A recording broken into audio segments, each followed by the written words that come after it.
Dear students, अस्सलाम वालेकुम। उम्मीद करता हूँ कि आप सब खैरियत से होंगे। आज कॉस्ट अकाउंटिंग का पेपर था। किसका पेपर था वो भी बता दूँ।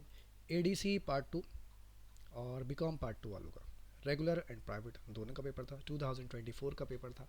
अब पेपर का सोल्यूशन क्या है, सवाल कैसे थे, पेपर कैसा था, आइए इसके बारे में बात कर लेते हैं। पहला सवाल इसमें लिया गया मैन्युफैक्चरिंग कंसर्न से। बहुत ही बेसिक क्वेश्चन लिया गया था, बहुत ही बेसिक। ठीक है, कोई इसमें परेशानी की बात नहीं थी। Statement of cost of goods manufactured बनानी थी। ये statement of cost of goods manufactured का इसका आंसर है, इसको चेक कर लीजिएगा और ये यहाँ पे ख़त्म हो जाता है। उसके बाद statement of cost of goods sold बनानी थी। ये statement of cost of goods sold का आंसर। बहुत ही basic question. Question number two आपका लिया गया है इन्वेंट्री वैल्यूएशन से। इन्वेंट्री वैल्यूएशन में आपको फीफो और लीफो मेथड से इन्वेंट्री कार्ड बनाना था। ये फीफो मेथड का इन्वेंट्री कार्ड यहाँ पर मौजूद है, इसको देख लीजिएगा। ये कंटिन्यू है यहाँ तक एंड सो ऑन, ये यहाँ पे आगे कंप्लीट हो जाता है। उसके बाद लीफो मेथड से इन्वेंट्री कार्ड ये बना हुआ है। अगर कोई मिस्टेक हो गई है मुझसे टाइपिंग में, कैलकुलेशन में, तो प्लीज़ उसको बता दीजिएगा, करेक्शन कर दूंगा मैं उसकी। ये इसका आंसर है यहाँ पर, ठीक है। और इसके बाद question number three material losses का सवाल दिया गया है, और वो भी डिफेक्टिव गुड्स का, इतना आसान कि जिसकी इंतहा नहीं। तो आपको इसमें सिर्फ एंट्रीज रिकॉर्ड करनी थी। ये पहले केस से हमने एंट्री रिकॉर्ड की, ठीक है। और उसके बाद फिर दूसरे केस से भी हमने इसकी एंट्री रिकॉर्ड की। ये इसके दूसरे केस की एंट्री है, इसको वेरीफाई कर लीजिएगा। बहुत ही आसान basic question. Question number four, हाँ क्वेश्चन नंबर फोर में मुझे ऐसा लगता है कि यहाँ पर थोड़ी सी हो गई एग्जामिनर से मिस्टेक। ये क्वेश्चन आपका दो बार रिपीट हो चुका है। एक दफ़ा 2015 में आया है, 2015 प्राइवेट में आया है, एक दफ़ा 2016 प्राइवेट में आया है। अगर आप वहाँ चेक करेंगे ना, तो ये ऑलमोस्ट डाटा बिल्कुल सेम है। उसमें बिल्कुल सेम इसी तरीके से आपको डाटा दिया हुआ है, सिर्फ वैल्यूज़ थोड़ी सी चेंज की गई हैं इसमें, ठीक है। और एक कॉलम वो देना भूल गए। आपके पेपर में देखिएगा ये रेगुलर आवर्स का कॉलम नहीं बना हुआ था। अब रेगुलर आवर्स का कॉलम अगर नहीं है तो आप कैलकुलेट कैसे करेंगे कि आप हमें अपने लेबर को कितनी तनख्वाह देनी, क्योंकि आर्ली रेट है, आवर्स के हिसाब से तनख्वाह देनी। आवर्स ही नहीं दिए हुए, डायरेक्ट ओवर टाइम आवर्स दिए गए, आवर्स ही गिवन नहीं है, तो हम उनकी तनख्वाह नहीं कैलकुलेट कर सकते। तो मैं अपने स्टूडेंट्स को ये बात बताता हूँ कि नॉर्मली जो लेबर काम करती है, जो हम नॉर्मल काम करते हैं, तो वो हफ्ते में 5 दिन काम करते हैं। आप इससे पहले लेबर कॉस्टिंग के जितने सवाल देखिएगा उसमें 5 डेज़ काम होता है, और हर दिन जो है वो 8 घंटे काम होता है नॉर्मली, ठीक है। ज़रूरी नहीं है लेकिन नॉर्मली ऐसा होता है। तो अगर मैं 5 डेज़ को 8 आवर्स से मल्टीप्लाई करूँ तो जो मेरे हफ्ते की वीकली जो आवर्स बनते हैं, मेरी वीकली आवर्स, वो कितने बनते हैं, 40 आवर्स। तो मैंने वही यहाँ पर लिखा। अगर आप पिछले क्वेश्चन देखेंगे जिनका मैंने आप रेफरेंस दिया है, 2015 प्राइवेट और 2016, उसमें भी 40 आवर्स ही के हुए थे। बस मुझे ऐसा लगता है कि यहाँ पर शायद एग्जामिनर ने कॉलम नहीं दिया, देना भूल गया, शायद उससे गड़बड़ हो गई, ठीक है। बहरहाल ये इसकी कैलकुलेशन है, ये इसकी जो बेसिक शेड्यूल है वो ये है इसका, ठीक है। और उसके बाद ये इसकी फर्दर कैलकुलेशन यहाँ पर शो की गई है, इसे वेरीफाई कर लीजिएगा, ठीक है भाई। इस फॉर्मूलाज भी लिखे हुए, कैलकुलेशन भी लिखे हुए, सारी बातें यहाँ पर लिखी हुई है।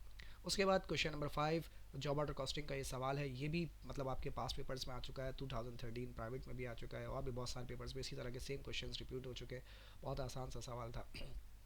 एंट्रीज़ रिकॉर्ड करनी थी, ये एंट्रीज़ इसकी बनी हुई है, इन्हें चेक कर लीजिएगा। अच्छा, थोड़ी सी कैलकुलेशन भी मैंने की है, मेरी कैलकुलेशन का अंदाज़ थोड़ा सा अलग है, तो उसको चेक कर लीजिएगा भाई कि आपने क्या ये टेबल मतलब इस तरह से कोई किसी भी तरीके से आप इस चीज़ की कैलकुलेशन को शो करते हैं। ज़रूरी नहीं कि आप इसी अंदाज से करें, आप किसी भी अंदाज से इसी कैलकुलेशन को शो कर सकते हैं। ये मेरा अंदाज़ है कि मैं इस तरीके से इसको शो करता हूँ।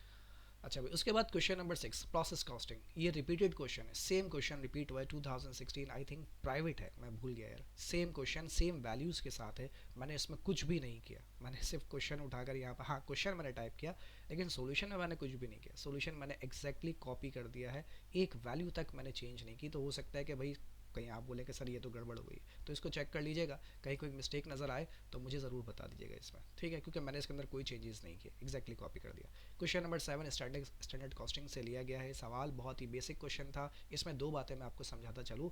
स्टूडेंट्स एतराज़ करते हैं कि सर आपका फॉर्मूला बिल्कुल अलग है, आपका फॉर्मूला अलग है तो सर आपका आंसर गलत आ रहा है। भाई देखिए, आपकी बुक्स में फॉर्मूला है actual price minus standard price, कोई फ़र्क नहीं पड़ता। अगर actual price minus standard price है तब भी आपका आंसर यही आएगा। बस होगा ये कि आपका आंसर माइनस में आ जाएगा। अगर माइनस में आएगा तो भी आप उसे फेवरेबल ही कहेंगे, ये आपने पढ़ा होगा। तो मैं फॉर्मूला कुछ यूँ लिखवाता हूँ, standard cost minus actual cost, यानी standard price minus actual price, और फिर as usual multiply by actual quantity. ये तो सेम रहेगा, सिर्फ स्टैंडर्ड और एक्चुअल का डिफरेंस आता है यहाँ पे। आपकी बुक्स में लिखा होता है कि पहले एक्चुअल माइनस स्टैंडर्ड, मैं लिखवाता हूँ पहले स्टैंडर्ड माइनस एक्चुअल, ताकि मुझे बच्चे को समझाने में आसानी हो कि अगर आंसर पॉजिटिव आ रहा है तो वो फेवरेबल होगा, अगर आंसर नेगेटिव आ रहा है तो वो अनफेवरेबल होगा। लेकिन अगर आप बुक के फॉर्मूले को फॉलो करते कोई इशू नहीं है, ठीक है। तो एक्चुअल माइनस स्टैंडर्ड करेंगे तब भी आपका आंसर यही आएगा, बस वो माइनस में आएगा। और फिर वहाँ पर ये हो जाता है कि अगर माइनस में आंसर आएगा तो फेवरेबल होगा, प्लस में आंसर आएगा तो अनफेवरेबल होगा। तो भाई फॉर्मूला गलत नहीं है, सिर्फ फॉर्मूले की सीक्वेंस तब्दील की गई है। तो ये फॉर्मूला इसका यहाँ पर, ठीक है। अच्छा, इसमें ओवरऑल वेरिएंस भी मांगा गया था, यानी टोटल वेरिएंस भी मांगा गया था मटेरियल का, तो वो मैंने दो तरीकों से यहाँ पे कैलकुलेट किया है। किसी भी तरीके से आप कैलकुलेट करें, दोनों तरीकों से आंसर जो है वो इसका सेम आएगा। इसी तरीके से लेबर के वेरिएंस की बात की गई थी, ये लेबर का वेरिएंस निकाला गया है, और फिर इसके बाद इसका भी टोटल वेरिएंस हमने कैलकुलेट किया गया। उसके बाद फैक्ट्री ओवरहेड का वेरिएंस है, ये यहाँ पर कैलकुलेट किया गया है, इसको चेक कर लीजिएगा। इसके बाद एंट्रीज मांगी गई थी, जर्नल एंट्रीज भी थी और क्लोजिंग एंट्री भी थी, तो ये तो तीन हो गई इसकी जर्नल एंट्रीज, और फिर ये इसकी मैंने एक बना दी है इसकी एक अदद क्लोजिंग एंट्री, ठीक है। सारे वेरिएंस को इसी के अंदर क्लोज कर दिया मैंने। अच्छा, इसके बाद आ जाते हैं हम डिपार्टमेंटलाइजेशन का क्वेश्चन। ये भी आपके पास पेपर से ही रिपीटेड है, वैल्यूज़ तब्दील की गई हैं लेकिन सेम इसी तरह के क्वेश्चन है वो बार बार रिपीट हुए हैं। तो ये इसकी कैलकुलेशन है, इसको चेक कर लीजिएगा, और ये यहाँ पर इसका सोल्यूशन, ठीक है जनाब। ओके, तो अब ये तो हो गया भाई सोल्यूशन। पेपर कैसा था आप खुद बता रही है भाई, कैसा पेपर था। इसमें एक सवाल भी ऐसा नहीं था जो कि आप बोलेंगे सर ये आउट ऑफ द सिलेबस आया है, या सवाल बिल्कुल अलग हट कर आ गया। कोई चीज़ इसमें ऐसी नहीं थी यार, एक एक चीज़ बिल्कुल सारी पास पेपर से रिपीटेड चीज़ है। सिर्फ वैल्यूज़ तब्दील की एग्जामिनर ने, एग्जामिनर कह रहा है भाई बेटा पास हो जाओ, क्यों फेल होना चाह रहे हो, पास हो जाओ बस किसी भी तरीके से। तो मेरा नहीं ख्याल कि इसमें इस पेपर पूरे पेपर में कोई भी ऐसी चीज़ जो कि आपको परेशान करेगी। बहुत ही ईजी पेपर था, बहुत ही ईजी पेपर, एक एक क्वेश्चन बहुत ईजी था। इवन कि एडवांस अकाउंटिंग में शायद एक सवाल कैश फ्लो का सवाल थोड़ा सा उसने घुमाया था, थोड़ा सा बिल्कुल, लेकिन इसमें तो कोई चीज़ भी घुमाने के लिए नहीं थी, बिल्कुल सीधी सी चीज़ थी। हाँ, गड़बड़ ज़रूर हो गई, मुझे ऐसा लगता है कि लेबर कॉस्टिंग के सवाल में मिस्टेक हो गई, टाइपिंग मिस्टेक, लेकिन पेपर वाकई बहुत ईजी था। तो आप में से कोई स्टूडेंट ये नहीं कह सकता कि सर मेरा पेपर अच्छा नहीं हुआ। तो हाँ, एक और गड़बड़ हो गई, मैं यहाँ पर टाइपिंग करना में गड़बड़ हो गई, यहाँ पर एक्स आ जाएगा, ठीक है भाई, यहाँ पर एक्स कर दीजिएगा इसको। बहरहाल आप तो समझदार हैं, आप समझ ही जाएंगे। अच्छा, अब दो बातें फिर दोबारा से, बार बार हर मैं वीडियो में यही बताता हूँ, दोबारा रिपीट करता हूँ कि अगर आपसे कहीं कोई मिस्टेक हो जाती है, तो जहाँ से आप मिस्टेक करना शुरू करते हैं, एक एग्जांपल देता हूँ मैं आपको, मिसाल के तौर पर मैं कहाँ चलता हूँ, मैं इसी पे आ जाता हूँ। आपने ये सही कैलकुलेट किया, ये सही कैलकुलेट किया, ये सही कैलकुलेट किया, और वर्क इन प्रोसेस एंडिंग में आपने गड़बड़ कर दी, तो बस यहाँ से आपके नंबर कटेंगे, बस इसके नंबर कटेंगे, बाकी सबके नंबर पूरे मिलेंगे, और एंट्री का इससे ताल्लुक नहीं, तो एंट्री के नंबर भी पूरे मिलेंगे आपको। तो जहाँ पर आपने मिस्टेक की बस उसके मार्क्स डिडक्ट होंगे। हाँ, कितने नंबर कटेंगे और कितने मिलेंगे, भाई मार्क्स के बारे में कोई कमेंट मत कीजिएगा, आपका कमेंट मैं इग्नोर कर दूंगा, क्योंकि मार्क्स के बारे में मुझे कोई आइडिया नहीं कि किस चीज़ से कितने मार्क्स होते हैं। ये एग्जामिनर के ऊपर डिपेंड करता है, इसकी मार्किंग स्कीम एग्जामिनर के हाथ में होती है, हर चीज़ के मार्क्स होते हैं, वो किस तरह से मार्क्स के एलोकेशन करता है एग्जामिनर जानता है, मुझे नहीं पता। अच्छा, दूसरी बात यह कि अगर यहाँ पर कहीं पर कोई टाइपिंग मिस्टेक हो जाती है, कैलकुलेशन मिस्टेक हो जाती है, तो जज्बाती होने के बजाय नीचे डिस्क्रिप्शन ज़रूर पढ़ लिया कीजिए, डिस्क्रिप्शन में वो करेक्शन कर दी जाती है। तो होता ये है कि हम चीज़ें जो है कॉपी पेस्ट कर, जैसे मैंने सवाल बिल्कुल एग्जैक्टली कॉपी कर दिया, कुछ भी चेक नहीं किया मैंने, चेंज नहीं किया, बिल्कुल एग्जैक्टली कॉपी कर दिया, तो हो सकता है कि इसके अंदर कहीं कोई टाइपिंग मिस्टेक हो गई हो, या कोई कैलकुलेशन मिस्टेक भी हो जाती है अक्सर।